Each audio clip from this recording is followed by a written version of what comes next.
नमस्कार दोस्तों, स्वागत है आपका क्लास 11 कंप्यूटर साइंस के 6th वीडियो में।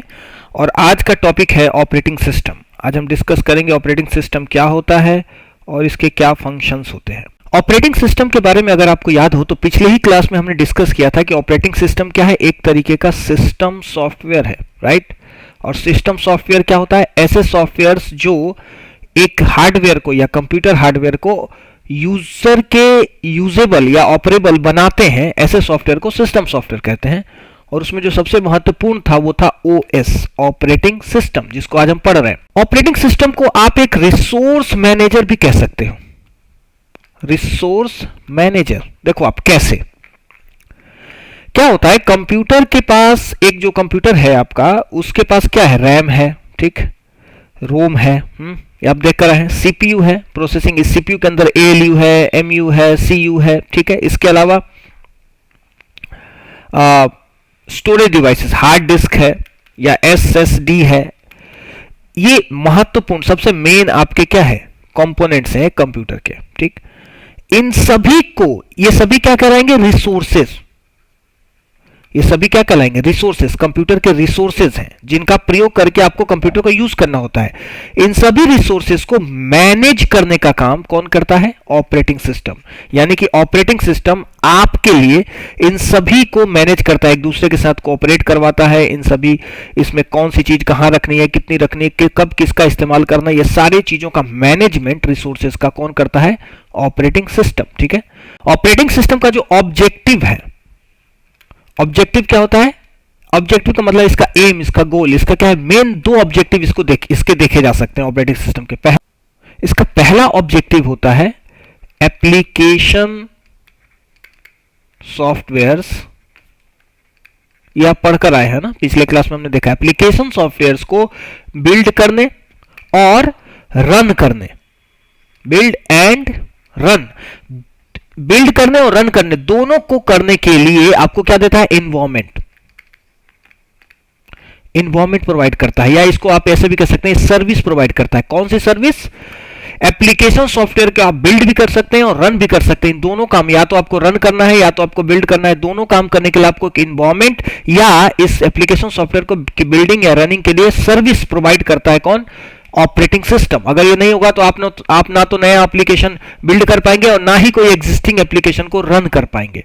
तो ये एनवायरमेंट देता है। दूसरा काम ये जो करता है, ये यूजर इंटरफेस प्रोवाइड करता है। देखो आप, ये यूजर इंटरफेस क्या होता है, इसको आप समझिए। यूजर इंटरफेस का मतलब है आपका कंप्यूटर ऑपरेबल तो है, यूज करने लायक है, लेकिन इसको यूज कैसे करोगे आप, कैसे आप, जो कंप्यूटर का यूजर है वो इनपुट कैसे देगा, या इसको कह रहे कमांड कैसे देगा, ठीक है। तो इनपुट, यूजर के इनपुट या कमांड्स को सीपीयू तक पहुंचाना, ठीक है। उसके अलावा सीपीयू से प्रोसेस्ड आउटपुट को यूजर तक फिर से पहुंचाना, ये सारे काम जो पार्ट सॉफ्टवेयर का करता है उसे कहते हैं इंटरफेस। इंटरफेस ये करता है, इंटरफेस का काम क्या है, यूजर के इनपुट को लेना और फिर कंप्यूटर के आउटपुट को यूजर तक पहुंचाना, ये इंटरफेस का काम होता है। तो यूजर इंटरफेस प्रोवाइड करना भी ऑपरेटिंग सिस्टम का एक महत्वपूर्ण ऑब्जेक्टिव है, या कहें गोल है, ठीक है। तो ये हमने ऑब्जेक्टिव्स देखे किसके, ऑपरेटिंग सिस्टम के। पहला, एप्लीकेशन सॉफ्टवेयर को बिल्ड करने या रन करने के लिए एनवायरमेंट या सर्विस प्रोवाइड करना, ऑपरेटिंग सिस्टम का पहला ऑब्जेक्टिव है। दूसरा, यूजर्स को या कंप्यूटर के यूजर को क्या करना, यूजर इंटरफेस प्रोवाइड करना, ताकि उसका जो कंप्यूटर का जो यूजर है वो आसानी से कंप्यूटर का यूज कर पाए, ठीक है। अब ये जो यूजर इंटरफेस है, ये कौन प्रोवाइड करता है, ऑपरेटिंग सिस्टम, ठीक है। ये ऑपरेटिंग सिस्टम का सबसे महत्वपूर्ण काम है। और यूजर इंटरफेस बहुत तरह के होते हैं, इसमें से पहला है CLI, ठीक है। इसको क्या कहते हैं, command line user interface, command line interface, ठीक है। कई बार इसी का एक दूसरा नाम है command based interface, based, command based interface, ठीक है। CBI इसको कई बार कहा जाता है। तो CLI या CBI दोनों एक ही का नाम है। दूसरा, देखो आप, कमांड लाइन इंटरफेस से आपको पता चल रहा है, इसमें क्या होगा, एक विंडो रहेगा ऐसे, और इसमें आपको कमांड लिखना पड़ेगा। कमांड लेके इंटर करोगे तो कंप्यूटर एक काम कर देगा, दूसरा कमांड लेके इंटर करोगे कंप्यूटर दूसरा काम कर देगा। तो जो ऑपरेटिंग सिस्टम जो इसको प्रोवाइड कराता है ये इंटरफेस, जिसमें आप कमांड लिखते हैं और कंप्यूटर काम करता है, यानी कि आपके कमांड जो आपने लिखकर इंटर किया उसको वो ऑपरेटिंग सिस्टम क्या करता है, सीपीयू तक पहुंचाता है, फिर सीपीयू आपका काम कर देता है। ये इस तरीके के इंटरफेस को CLI या कमांड लाइन इंटरफेस कहते हैं। और इसको प्रोवाइड करने वाला ऑपरेटिंग सिस्टम कौन है, डॉस है, यूनिक्स है, ये सब जो ऑपरेटिंग सिस्टम्स हैं, DOS, disk operating system, Unix operating system, ये सब command line based user interface provide करते हैं। इसमें आपको कमांड लिखना पड़ता है, ठीक है। दूसरा GUI, कई बार कमांड लाइन इंटरफेस को ही टेक्स्ट बेस्ड इंटरफेस भी कहते हैं, ये आप ध्यान रखना, टेक्स्ट बेस्ड इंटरफेस। ये जो एक्चुअली आप कमांड लिख रहे होते हैं, इसमें आप एक्चुअली टेक्स्ट लिख रहे होते हैं, तो चूंकि टेक्स्ट के थ्रू आप कंप्यूटर को ऑपरेट कर रहे हैं तो इसको टेक्स्ट बेस्ड इंटरफेस भी कहा जाता है, ठीक है। जो दूसरा टाइप का यूजर इंटरफेस है वो है GUI, graphical user interface. Graphical user interface है ना, इसमें क्या होता है, इसमें कमांड से नहीं काम होता, इसमें ग्राफिक्स कुछ बने रहते हैं, कुछ आइकॉन्स बने रहेंगे आपके डेस्कटॉप, ये आपका कंप्यूटर है तो कुछ आइकॉन्स हैं, इस पे आप डबल क्लिक करो, कोई फाइल ओपन करना है तो फाइल का एक आइकॉन बन गया, इस पे आप डबल क्लिक करिए वो खुल जाएगा और फाइल्स का नाम रहेगा, उसके कुछ सिंबल्स रहेंगे। तो सिंबल्स के फॉर्म में, यानी कि ग्राफिक्स का यूज करके कंप्यूटर को हम कमांड दे रहे हैं, या यूजर कंप्यूटर को ग्राफिक्स के इस्तेमाल से या ग्राफिक्स के थ्रू कमांड दे रहा है, तो ऐसे इंटरफेस को क्या कहते हैं, ग्राफिकल यूजर इंटरफेस। और जैसे ही ग्राफिकल यूजर इंटरफेस का क्रिएशन हुआ था उसके बाद से कंप्यूटर बहुत इजी हो गया था ऑपरेट करना, और लोगों के बीच पॉपुलैरिटी कंप्यूटर की बहुत ज्यादा बढ़ गई थी। ग्राफिकल यूजर इंटरफेस प्रोवाइड करने वाला जो पहला हमारा ऑपरेटिंग सिस्टम था वो कौन था, विंडोज, माइक्रोसॉफ्ट द्वारा, ठीक है। विंडोज ने ही ग्राफिकल यूजर इंटरफेस लेकर आया था जिसका नाम दिया था विंडोज, ठीक है, ऑपरेटिंग सिस्टम का नाम है ये। तीसरा जो इंटरफेस जो बहुत चल रहा है आजकल, ये पहले यही दो मेन थे, अब आज के एरा में बहुत सारे डिफरेंट यूजर इंटरफेस भी बन गए। उसमें से एक है TBI। देखो आप, ये TBI को टेक्स्ट बेस्ड भी कह सकते हैं, लेकिन ये TBI अलग है, इसका नाम क्या है, टच बेस्ड। टच, ये बेस्ड मैं छोड़ रहा हूं, टच बेस्ड, ठीक है। टच बेस्ड का मतलब क्या है, जो आज आपके स्मार्टफोन्स या कुछ ऐसे भी लैपटॉप्स, स्क्रीन्स बन गए हैं जिसमें आप टच के थ्रू कमांड दे सकते हैं, जैसे टैब हो गया है ना, क्रोमबुक हो गया, ये सब। तो टच बेस्ड यूजर इंटरफेस का क्या मतलब है कि आप टच करके, स्क्रीन को टच करके इनपुट दे रहे हैं कंप्यूटर को, तो ऐसे इंटरफेस को क्या कहते हैं, टच बेस्ड इंटरफेस, ठीक है। चौथा एक और है VBI, क्या कहते हैं इसको, वॉइस बेस्ड इंटरफेस। इसमें क्या होगा, आप कमांड देंगे, जैसे आपका आजकल कोर्टाना है, सीरी है ना, एलेक्सा है, ये सब कैसे है, इसमें आप वॉइस से कुछ बोलते हैं, और गूगल असिस्टेंट है, और वो क्या करता है, आपके वॉइस के हिसाब से, आपने जो कुछ बोला उसके हिसाब से वो आपका इनपुट लेता है और कुछ प्रोसेसिंग कर रहा होता है, तो वॉइस बेस्ड इंटरफेस इसको कहते हैं। पांचवा gesture based, gesture based interface, मुझे शॉर्ट फॉर्म पहले लिखना था, इसको GBI कहते हैं, ठीक है। तो जेस्चर बेस्ड में क्या होगा कि आपके बॉडी के मूवमेंट, या आपका वेव, हाथ से वेव करोगे आप ना, हाथ से वेव करोगे, आपका जो मोबाइल है, या आपका मोबाइल है, या जो भी डिवाइस है, कंप्यूटर है, लैपटॉप है, या वेबकैम लगा हुआ आपका PC है, तो आप इस इंटरफेस में क्या होता है कि आप कैसे बैठे हैं, आप हाथ हिला रहे हैं, आप आईज को ब्लिंक कर रहे हैं, आप हंस रहे हैं, आप फेस को शेक कर रहे हैं, या आप अपने डिवाइस को ही शेक कर रहे हैं। तो जेस्चर क्या है आपका, जेस्चर मतलब होता है डिफरेंट पोजीशंस, बॉडी के डिफरेंट पोजीशंस के बेस्ड के आधार पर जब इनपुट लेने लगता है आपका सिस्टम, या आपका ऑपरेटिंग सिस्टम इनपुट लेकर CPU तक पहुंचाने लगता है, तो ऐसे इंटरफेस को क्या कहते हैं, जेस्चर बेस्ड इंटरफेस। तो आजकल के कंप्यूटर्स इतने सारे इंटरफेस प्रोवाइड कर रहे हैं, और computer means operating systems, CLI तो है ही है, ये तो रहता ही है, GUI, TBI, touch based, voice based, gesture based, different kind of क्या हो रहा है, इंटरफेसेस आजकल आ गई हैं, और आप इतने तरीकों से कंप्यूटर को इनपुट दे सकते हो, और आपका ऑपरेटिंग सिस्टम उन इनपुट्स को प्रोसेस करवा सकता है, किससे, CPU से, ठीक है। तो अभी तक हमने देखा कि जो आपका ऑपरेटिंग सिस्टम या OS है, बेसिकली यही आपका कंप्यूटर है मेन, क्योंकि OS कहां रहता है, हार्डवेयर के ऊपर। ये जो आपका हार्डवेयर है, मान लो ये आपका हार्डवेयर लेयर है, तो हार्डवेयर के ऊपर इस पूरे पर कौन कवरेज कर लेता है, ऑपरेटिंग सिस्टम। हार्डवेयर को पूरी तरह मैनेज कर रहा होता है कौन, ऑपरेटिंग सिस्टम। और यहां पर ये क्या देता है आपको, इंटरफेस, यूजर को क्या देता है, ये इंटरफेस, और इस इंटरफेस के थ्रू यूजर डिफरेंट किस तरह का इंटरफेस है ये उस पर डिपेंड करता है।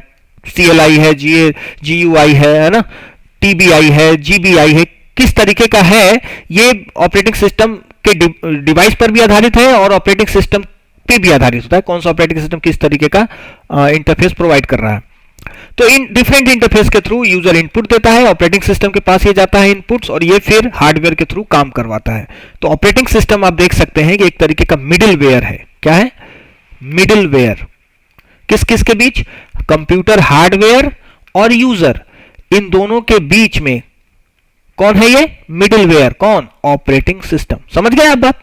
अब हम ऑपरेटिंग सिस्टम के डिफरेंट फंक्शंस को देखते हैं। ऑपरेटिंग सिस्टम क्या क्या फंक्शंस करता है। अब देखो, आप ओवरऑल मैंने बता दिया है कि ऑपरेटिंग सिस्टम पूरे हार्डवेयर को, हर चीज को मैनेज कर रहा होता है, इसके सारे रिसोर्सेज को मैनेज कर रहा होता है।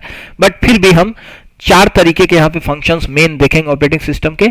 बेसिकली ऑपरेटिंग सिस्टम ही सब कुछ कर रहा होता है कंप्यूटर के अंदर, लेकिन फिर भी हम इसको कैटेगराइज करके चार तरीके से देखेंगे, ताकि आपके एग्जाम में अगर ये क्वेश्चन पूछा जाए या कोई आपसे पूछे तो आप ओवरऑल एक पॉइंट वाइज इसको बता पाए। तो इसमें जो सबसे पहला है वो है प्रोसेस मैनेजमेंट। ऑपरेटिंग सिस्टम क्या करता है, का फंक्शन क्या है? एक प्रोसेस मैनेजमेंट। देखो अब क्या होता है, जब कोई आप कंप्यूटर प्रोग्राम लिखते हैं और जब वो एक्चुअली एग्जीक्यूट होने लगता है ना, a program in execution, a computer program in execution, जब वो एक्चुअली में एग्जीक्यूट हो रहा होता है तो वो क्या कहलाता है? उसका नाम क्या हो जाता है? प्रोसेस। तब वो प्रोसेस बन जाता है। तो आप इसको ऐसा समझते हैं कि अगर आप तो आप इसको ऐसा समझिए कि अगर आपने एक प्रोग्राम लिखा है और वो जस्ट कहीं स्टोर्ड है तो क्या है? एक प्रोग्राम, ठीक है। लेकिन जब ये सीपीयू के पास जाने लगेगा, आपने इसको डबल क्लिक करके या किसी तरह किसी कंपाइलर के थ्रू, इंटरप्रेटर के थ्रू आपने इसको रन करना शुरू कर दिया, तो ऑपरेटिंग सिस्टम इसके कोड्स को कहां भेजने लगेगा? सीपीयू के पास, और सीपीयू इसको एग्जीक्यूट करने लगेगा। तो जब वो एग्जीक्यूट हो रहा होगा उस समय इसी प्रोग्राम को हम क्या कहेंगे कि अब ये प्रोसेस बन गया, ठीक है। तो एक्टिव जब हो जाता है प्रोग्राम एग्जीक्यूशन में, तो उसे हम प्रोसेस कहते हैं। तो मान लो आपके एक कंप्यूटर पे 3-4 प्रोग्राम्स रन हो रहे हैं, जैसे कहीं वीडियो भी प्ले हो रहा है या म्यूजिक भी प्ले हो रहा है, साथ में आप किसी वर्ड फाइल पे काम कर रहे हो, साथ में आपने किसी इंटरनेट से कोई फेसबुक खोल रखा है, तो 3-4 एप्लीकेशन देखो यहीं पे चलने लगे। इसके अलावा भी बहुत खुल सकते हैं, बट मैंने 3 का एग्जांपल दिया। तो यानी कि 3 डिफरेंट प्रोसेस तो रन हो ही रहे होंगे। तो इन प्रोसेस में कौन कब एग्जीक्यूट होगा, किसके बाद कौन एग्जीक्यूट होगा, इनका क्रम, इनकी शेड्यूलिंग, इनका सीक्वेंस, ये सब कौन मैनेज करता है? Operating system. तो इसको कहते हैं प्रोसेस मैनेजमेंट। तो ऑपरेटिंग सिस्टम का एक सबसे महत्वपूर्ण काम क्या है? प्रोसेस को मैनेज करना। डिफरेंट एप्लीकेशंस, डिफरेंट प्रोग्राम्स जब वो प्रोसेस के फॉर्म में एग्जीक्यूट हो रहे होते तो उनका शेड्यूलिंग करना, उनको मैनेज करना, उनकी वो कब उनका क्रम निर्धारित करना, ये सारे काम कौन करता है? ऑपरेटिंग सिस्टम करता है। दूसरा जो ऑपरेटिंग सिस्टम का महत्वपूर्ण काम है वो है मेमोरी मैनेजमेंट।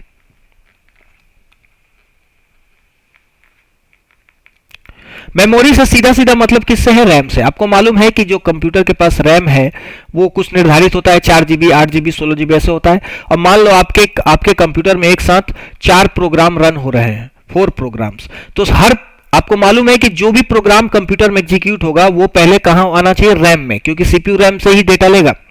तो ऑपरेटिंग सिस्टम का ये काम होता है कि चारों प्रोग्राम के डेटा को कहां लेकर आए? रैम के अंदर लेकर आए, ठीक है। अब एक बात समझो, आपके मान लो चारों प्रोग्राम बहुत बड़े बड़े हैं और इनके फाइल्स पूरी तरह रैम में नहीं आ सकते, और रैम आपका 4 GB ही है या छोटा है, या अगर बड़ा भी है तो भी ये जो प्रोग्राम है उसके मुकाबले बहुत बड़े हैं और इतना फाइल इसमें नहीं आ सकता। तो इन चारों प्रोग्राम्स को एक साथ एग्जीक्यूट कराने के लिए कौन से प्रोग्राम का कितना फाइल रैम में रखा जाए? क्या करेगा ये? हर प्रोग्राम का कुछ फाइल जो सबसे जरूरी अभी एग्जीक्यूशन के लिए जरूरी है, उन फाइल्स को लाकर ये रैम में रख देगा। चारों फाइल यानी कि चारों प्रोग्राम के कुछ फाइल्स को, इंपॉर्टेंट फाइल्स को यहां रख देगा और सीपीयू इसे रन करने लगेगा। जब सीपीयू का इतने कोड का काम हो जाएगा तब इन कोड को हटा के वो उस प्रोग्राम के दूसरे फाइल्स को ले आएगा ताकि आगे का काम चलता रहे। समझ रहे हो आप बात? तो रैम के किस लोकेशन पे किसको स्टोर करना है, कौन से प्रोग्राम के डेटा को अब यहां से हटा देना है, कौन से प्रोग्राम के डेटा को रैम में ले आना है, मेमोरी में ले आना है, ये सारे मैनेजमेंट कौन करता है? Operating system. ये पूरा देखभाल का काम किसका है? ऑपरेटिंग सिस्टम का। इसमें ना तो सीपीयू का कोई रोल है, ना किसी भी सॉफ्टवेयर का कोई रोल नहीं है। ये सारा काम कौन मैनेज करता है? ऑपरेटिंग सिस्टम, ठीक है। देख रहे हो आप कितना स्मार्ट है, किस तरीके से इंटरनली ये आपके हर रैम मेमोरी को मैनेज कर रहा होता है। जो तीसरा इंपॉर्टेंट पार्ट है वो है फाइल मैनेजमेंट।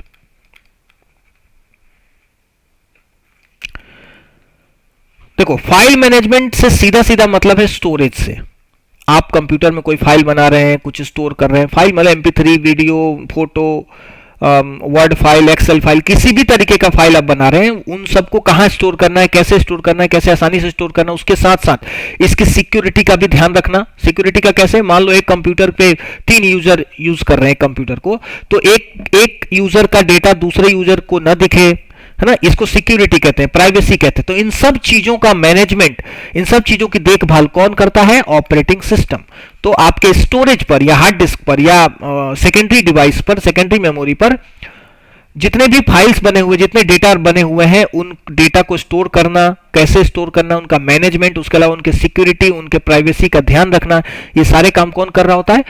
Operating system. और इस प्रोसेस को या इस वर्क को क्या कहते हैं? File management. ठीक है।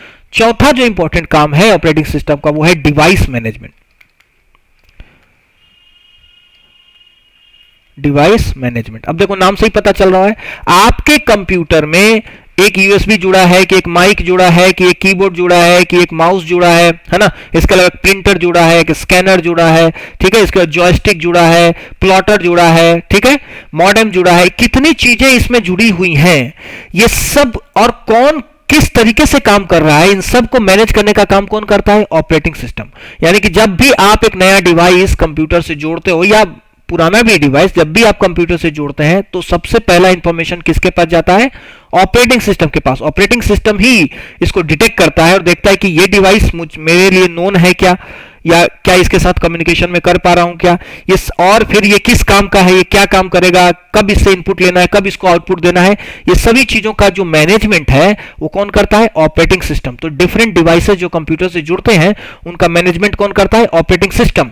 और डिवाइसेस को मैनेज करने के लिए आपको एक चीज की जरूरत पड़ेगी, जो हमने पहले भी डिस्कस कर लिया है, डिवाइस ड्राइवर्स का। एक तरीके का सॉफ्टवेयर होता है, ये सिस्टम सॉफ्टवेयर होता है, याद है आपको? डिवाइस ड्राइवर एक तरीके का सिस्टम सॉफ्टवेयर होता है, जो हर डिवाइस को ऑपरेटिंग सिस्टम के साथ कम्युनिकेट कराने के लिए सॉफ्टवेयर या प्रोटोकॉल प्रोवाइड कराता है। ठीक है। तो डिवाइस ड्राइवर का यूज करके की मदद से ऑपरेटिंग सिस्टम कंप्यूटर से जुड़े सभी डिवाइसेस को मैनेज करता है।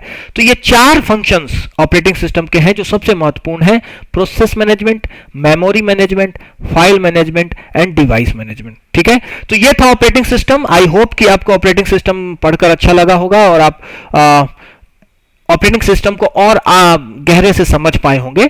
हालांकि ऑपरेटिंग सिस्टम का जो सब्जेक्ट है वो बहुत डिटेल में है, इसमें बहुत कुछ चीजें हैं, लेकिन अभी आपके सिलेबस के हिसाब से इतना इनफ है। आप इसको अच्छे से पढ़ें, अच्छे से अगर क्वेश्चन पूछा जाए तो इसको डिस्क्राइब करें, अच्छे से लिखें। मिलते हैं नेक्स्ट वीडियो में, जिसमें हम नंबर सिस्टम्स की बात करेंगे और बाइनरी से दूसरे नंबर सिस्टम में कैसे डेटा को कन्वर्ट करते हैं, ये सब चीजें पढ़ेंगे। तब तक के लिए आपसे आग्रह है, कृपया वीडियो को लाइक करें, शेयर करें और चैनल को सब्सक्राइब करें और कमेंट्स करें। कमेंट्स पढ़कर अच्छा लगता है तो कृपया आप कमेंट्स भी करें। आपको कैसा लग रहा है वीडियो, इसमें कुछ सुधार की जरूरत है तो वो भी लिखें। मिलते हैं नेक्स्ट वीडियो में, तब तक के लिए पढ़ते रहिए, स्वस्थ रहिए। Thank you.